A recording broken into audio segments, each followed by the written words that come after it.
Hey guys, it's Teacher Lily. Welcome back to my channel.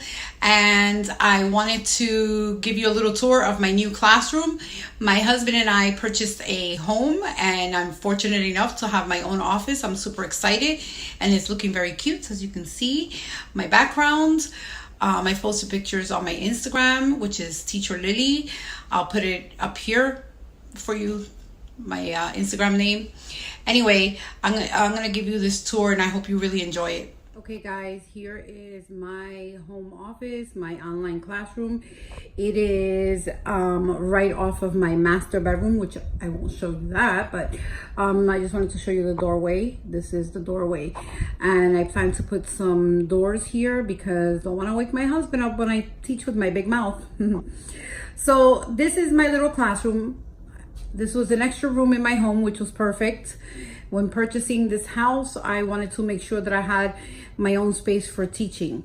So over here, I have my bookcase with some books and some knickknacks, if you will. Here. This is a sliding door that leads to my family room, which luckily it has already doors and you can't see into this side of the room. I wanted to, aside from it for teaching, I wanted to make it comfy. I wanted to make it pretty and, you know, it's my space. So aside from teaching things, I do have some stuff in here that are just, you know, like this chair and my sunglasses collection. I made this, guys, from an old frame that I found at a thrift store. I just removed the backing and I stapled some different color ribbons behind it so that I can hang my obsession on them. I have an obsession with sunglasses, obviously.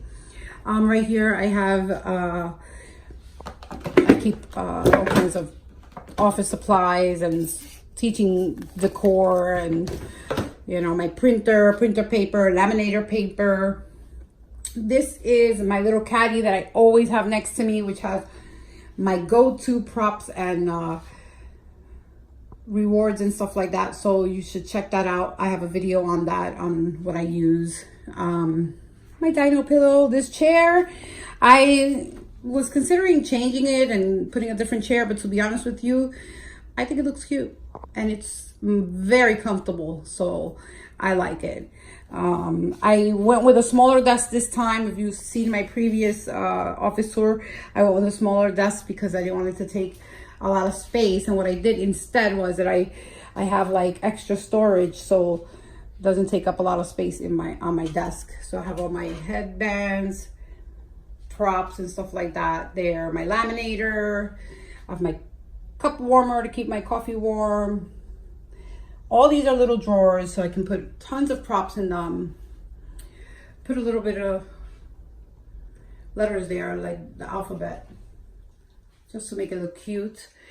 I just got this for my laminated props and rewards. Super cute, from Michaels. I just hung some of my ESL certifications right here and wrote the word English with these letters from the Dollar Tree. By the way, those letters, they stick to the wall and they're removable. Here is this side. That is my background right now, because I wanted to hurry up and set this up so I can get to teaching. It's being held up with thumbtacks very lightly on the wall. It's not really doing much to the wall, but I'm gonna see how I maybe use tape or something that doesn't ruin my wall. So right now things are being held up with these clear thumbtacks just so that I can have my background, but this is the way my background is going to look. I thought it was really cute. It is cardstock. They sell the pack of cardstock like this in multiple colors, and then these, I glued these on here, and they sell these animals in cardstock as well at Michaels. So I wanted to keep it neutral for boys or girls, and also like no specific holiday. I have a lot of holiday things and decor, so I will add them accordingly. I have 2 windows, which makes it very bright in here. And that's it, guys. That is my home office. Thank you so much, guys, for watching. I really hope that you enjoyed my video on my online classroom / home office. And I hope that you get some ideas for your own office. Don't forget to like and subscribe. See you soon.